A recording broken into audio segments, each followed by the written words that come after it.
በኃይል ረድኤት በደመናትም ላይ በታላቅነት እንደሚራመድ እንደ እግዚአብሔር ያለ ማንም የለም። የምንበረታው ባለስልጣን አይዞ ብሎን አይደለም፣ የሆነ ሰው ከጎናችን ስላለ አይደለም፣ አምላካችንን ስለምናውቀው ነው። እስሩ የእስራኤል ቅዱስ ይባላል። የነገስታት ንጉሥ የጌቶች ጌታ ነው። ብቻውን አምላክ ነው። አይጠፋም፣ አይታይም።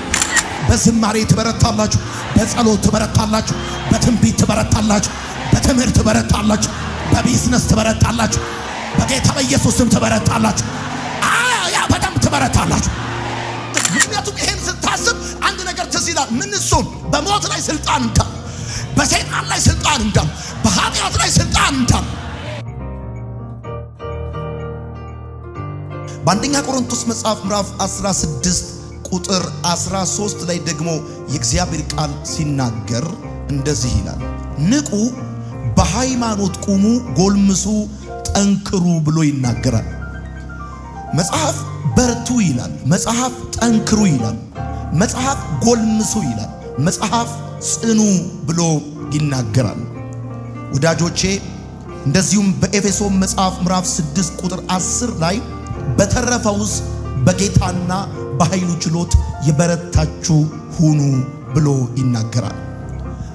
ያልተጠበቀ ያልተገመተ እንግዳ ነገር ወደ ህይወታችሁ ሊመጣ ስለሚችል ክፉ ቀን ሲመጣ መቋቋም የሚችል የበረታ ብቻ ነው። ክርስትና የደካማዎች ህይወት አይደለም። በህይወታችን ያለው የእግዚአብሔር ጥሪ ብርታት ይፈልጋል፣ ጽናት ይፈልጋል፣ ጥንካሬ ይፈልጋል። 2017 ዓመተ ምህረት እንድንበረታ፣ እንድንጠነክር፣ እንድንጎለምስ፣ አቅማችን እንዲጨምር እግዚአብሔር ይፈልጋል። ብርታት የማድረግ አቅም ነው እና 3 የመጽሐፍ ቅዱስ ክፍሎችን ነግራችኋለሁ። ልጄ ሆይ እንግዲህ አንተ በክርስቶስ ኢየሱስ ባለው ጸጋ በርታ፣ ምክንያቱም በእጅግ ያለ ኃላፊነት አለ። ምክንያቱም ከኔ ጋር የጀመርከው የወንጌል ተጋድሎ አለ።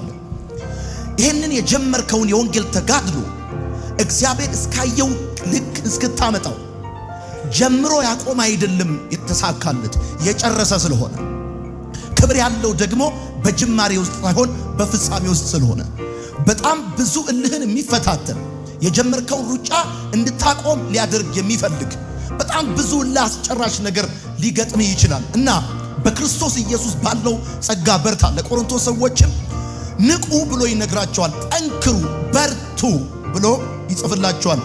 እንደዚሁም ደግሞ ለኤፌሶን አማኞች በተረፈውስ በጌታና በኃይሉ ችሎት የበረታችሁ ሁኑ፣ የዲያብሎስን ሽንገላ ትቋቋሙ ዘንድ ብሎ ይናገራል። እግዚአብሔር አምላክ አማኞች እንዲበረቱ ይፈልጋል። ባሪያዎች እንዲበረቱ ይፈልጋል። ወንዶች ሴቶች እንዲበረቱ ይፈልጋል። ምክንያቱም የጀመርነው የክብር ሩጫ፣ የጀመርነው የድል መንገድ አለ። ይሄንን በክርስቶስ ኢየሱስ የጀመርነውን የድል መንገድ ከፍጻሜ እንድናደርስ እንድንበረታ እግዚአብሔር አምላካችን ይፈልጋል። ወዳጆቼ ቅድም እንደነገርኳችሁ ክርስትና የደካማዎች ህይወት አይደለም። ክርስትና የደካማዎች ህይወት አይደለም። አንኤክስፔክትድ የሆኑ ነገሮች ወደ ህይወታችን ሊመጡ ይችላሉ። በባለፉት ዘመናቶች ሩጫቸውን ጨርሰው እግዚአብሔርን ያከበሩ ያመሰገኑ ትልልቅ ውጤት ያመጡ ሰዎች የበረቱ ሰዎች ናቸው። የአገሬ ልጆች በደንብ አድርጋችሁ እንድሰሙ ይፈልጋሉ። 2017 ዓመተ ምህረት የብርታት ዓመታችን ነው። ከፊት ይልቅ የምንጠነክርበት ዓመታችን ነው። እንደገና እደግመዋለሁ፣ ይህ የብርታት ዓመታችን ነው። ይህ ከበፊት ይልቅ የምንጠነክርበት ዓመታችን ነው። ይህ ግንባራችን እንደ ቡላ ድንጋይ የሚጠነክርበት ዓመት ነው። ይህ ግዛታችን የሚሰፋበት ዓመት ነው። ይህ ላንወድቅ የምንቆምበት ዓመት ነው። ይህ ወደ ኋላ ላንል ወደፊት የምንሄድበት ዓመታችን ነው። ይህ የሰቀልናቸውን በገናዎች የምናወርድበት ዓመታችን ነው። ይሄ የመጨረሻው the higher form of የመጨረሻው ለጠላቶቻችን ያለን ቋንቋ ንግግራችን ብርታታችን ስለሆነ ብዙ ፈተና፣ ብዙ መከራ፣ ብዙ ተግዳሮት ባለበት በዚህ ዘመን ከበፊት ይልቅ በእግዚአብሔር ጸጋ የምንበረታበት ዓመት ነው። አሜን ይባላል። በደንብ አድርጉና አሜን ባሉ። አገልግሎታችንን አጠናክረን የምንቀጥልበት በጠላቶቻችንና በእኛ መካከል ትልቅ ባውንደሪ የሚሰመርበት ልዩነት በሕይወታችን የሚሆንበት ዓመት ነው። የጀመርነውን የድል ሩጫ ከበፊት ይልቅ በፍጥነትም በጉልበትም የምንሮጥበት ዓመታችን ነው። ወዳጆች የብርታት ዓመት ነው ብዬ ስላችሁ ይወላችሁ ብርታት የማድረግ አቅም ነው። ለማፍቀር ብርታት ያስፈልጋል። ለማገልገል ብርታት ያስፈልጋል። ለመገልገል ብርታት ያስፈልጋል። በትዳራችሁ ብርታት፣ በስራችሁ ብርታት፣ በቤተሰባችሁ ብርታት፣ በጣም ብዙ ልባችሁን የሚያወርድ የሚያዝላችሁ ህይወት እንዲሰለቻችሁ የሚያደርጋችሁ በተለያየ ነገር የደከማችሁ ሰዎች ጠላቶቻችሁ አሁን እየጠበቁ ነው። አሁን ከሰሞኑ ያቆማሉ፣ በቃ ካሁን በኋላ ይታክታሉ ብለው እየጠበቁ ያላችሁ ሰዎች አልሰማህም ወይ? እግዚአብሔር የዘላለም አምላክ የምድር ዳርቻ ፈጣሪ ነው። አይደክምም፣ አይታክትም። ማስተዋሉ በማንም አይመረመርም። ለደካማው ብርታትን ይሰጣል። መጽሐፍ ሲናገር እንደዚህ ላይ እንደ ንስር በክንፍ ይወጣሉ፣ ይሄዳሉ፣ አይደክሙም፣ አይታክቱም ይላል። በጌታ በኢየሱስ ስም እስቲ በደንብ አድርጋችሁ አሜን በሉ። ከዚህ በኋላ ላትወርዱ የምትወጡበት ዓመት ነው። ጠላታችሁ ይስማ። ላትወርዱ የምትወጡበት ዓመት ነው። ላታጡ ድጋሚ የምታገኙበት ዓመት ነው። ድጋሚ ላታለቅሱ የምትስቁበት ዓመት ነው። በዓመቱ የመጀመሪያ ቀን ላይ ቆመን ነው ይህን ትንቢት የምንናገረው። እግዚአብሔር ምስክሬ ነው። አሁን ያቆማሉ፣ ይወድቃሉ፣ ይሰናከላሉ ብለው የሚጠብቁ ይስሙ። እግዚአብሔር አምላክ ብርታታችን ነው። በእግዚአብሔር ባለው ጸጋ የምንበረታበት ዓመት ነው። ይሄ ብርታት አካላዊ ብርታት አይደለም። ይሄ ብርታት መንፈሳዊ ብርታት። ይሄ ብርታት በእንጀራና በሽሮ የሚመጣ ብርታት አይደለም። እኛ ጆንያ አይደለንም በተጋቢኖና በእህል የምንቆመው። ነገር ግን አንድ ነገር እናውቃለን። አምላኩን የሚያውቅ ሕዝብ ይበረታል ተብሎ ተጽፏል። አምላኩን የሚያውቅ ሕዝብ ይበረታል። አምላኩ እንደማይጥል የሚያውቅ ሕዝብ ይበረታል። ይሹሩን ሆይ በሰማያት ላይ ለረድኤት በደመናትም ላይ በታላቅነት እንደሚራመድ እንደ እግዚአብሔር ያለ ማንም የለም። የምንበረታው ባለስልጣን አይዞ ብሎን አይደለም። የሆነ ሰው ከጎናችን ስላለ አይደለም። አምላካችንን ስለምናውቀው ነው። እስሩ የእስራኤል ቅዱስ ይባላል። የነገስታት ንጉሥ፣ የጌቶች ጌታ ነው። ብቻውን አምላክ ነው። አይጠፋም፣ አይታይም። አሜን ነው ወይ? ሄሎ ይህን መልእክትን የምትከታተሉ በዚህ በአዲስ ኪዳን ካህናት ቤተክርስቲያን ያላችሁ በማርሴል ቴሌቪዥን ይህን መልእክት የምትከታተሉ ይህ የብርታት ዓመታችን ነው። ይህ በጠላቶቻችን አናት ላይ የምንቆምበት ዓመታችን ነው። ይህ የተወሰዱብንን ግዛት መልሰን የምንነጥቀበት ዓመታችን ነው። ይህ የተወሰደብንን ከፍታ መልሰን የምንነጥቀበት ዓመታችን ነው። ምርኳችን የሚመለስበት ዓመት ነው። ጠላቶቻችን ድባቅ የሚመቱበት ዓመት ነው። አይኖቻችሁ ተከፍቶ ጠላቶቻችሁ ስር እየማሱ ቅጠል እየበጠሱ በመቃብር አፈር እየደገሙ በዶሮ አንጀት በምናምን እየደገመ ያለ ክፉ አጋንንት ይስማ። መጽሐፍ ሲናገር እንደዚህ ይላል፣ በሳኦል ቤትና በዳዊት ቤት መካከል ለረጅም ዘመን ሰልፍ ሆነ ይላል። የሳኦል ቤት እየደከመ የዳዊት ቤት እየበረታ ሄዳል። ደጋፊ ያለው የታክስ አቅም ያለው ወታደሮች ያሉት እየደከመ አንድ እረኛ እየበረታ ሄደ ይላል። በጌታ በኢየሱስ ስም የእናንተ ቤት እየበረታ ይሄዳል። አገልግሎታችሁ እየበረታ ይሄዳል። ራእያችሁ እየበረታ ይሄዳል።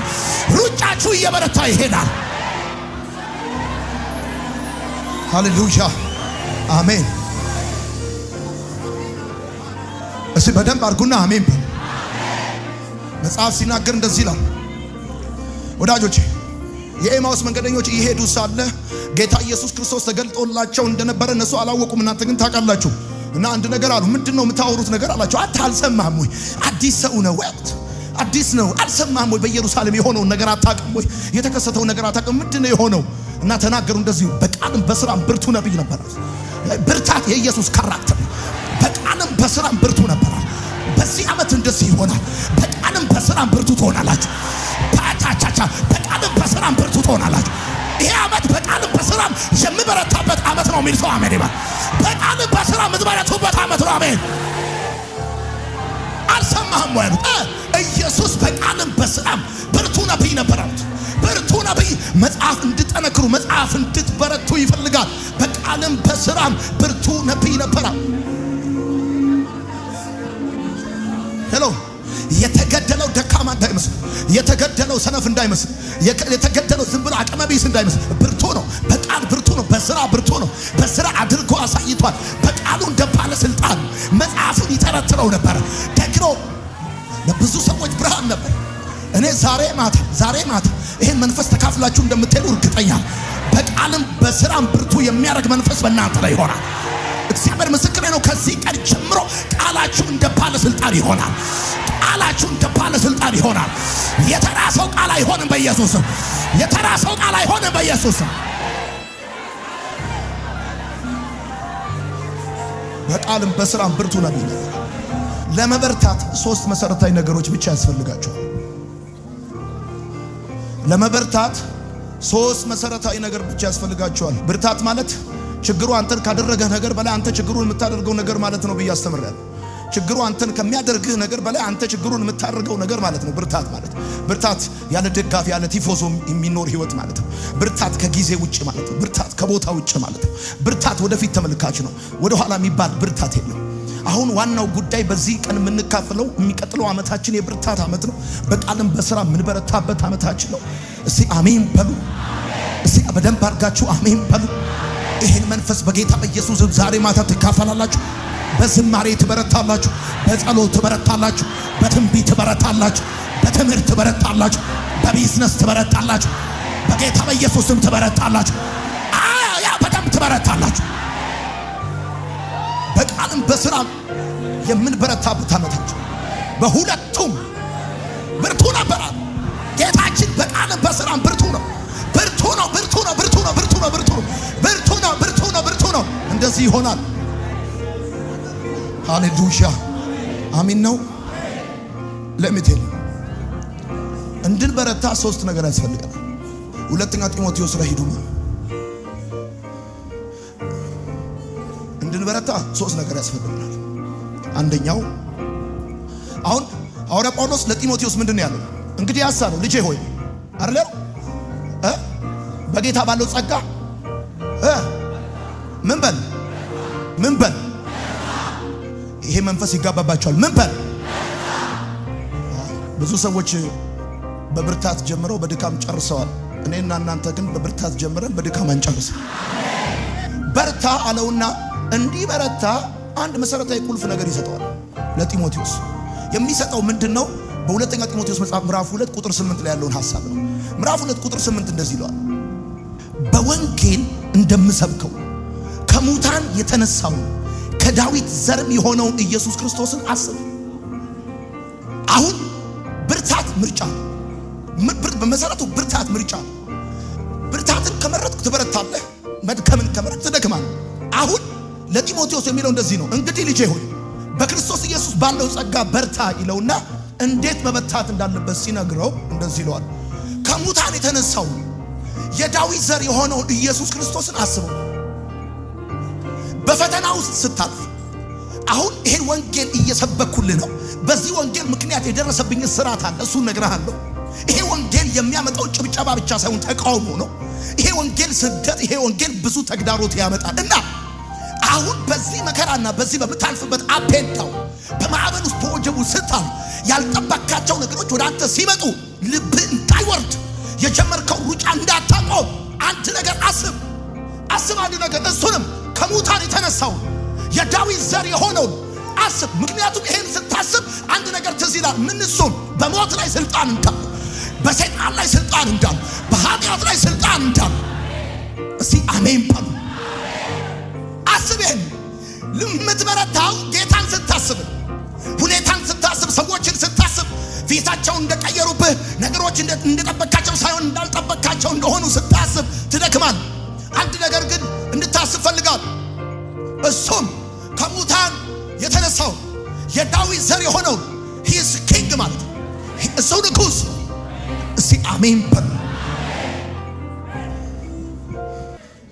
በ2017 ዓመተ ምህረት መበርታት የምትፈልጉ ከሆነ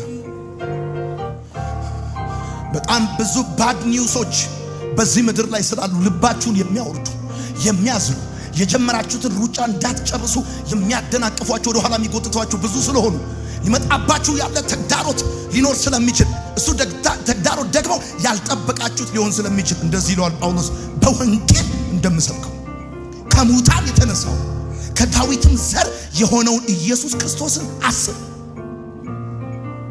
አስበው። ጌታን ስታስበው ኃይል ትሞላ። ጌታን ደግሞ የምታስበው የተገረፈውን የተወጋውን መስቀል ላይ የተንጠለጠለውን ብቻ እንዳይመስል ከሞት እንደተነሳ የዳዊት ዘር እንደሆነ ከሞት የተነሳው የዳዊት ዘር የሆነው። አሁን አንዳንድ ሰዎች በጣም እንድታስብ የሚፈልጉት ጎልጎታን ነው፣ ቀራንዮን ነው፣ መስቀሉ ነው። ጥሩ ነው። የኛ ጌታ የሞተ ብቻ አይደለም የተነሳ ነው። ሞትን ድል ያደረገ ጌታ። እስቲ በደንብ አሜን በል። አምላካችን የሞተ ብቻ ሞትን ድል አድርጎ የተነሳ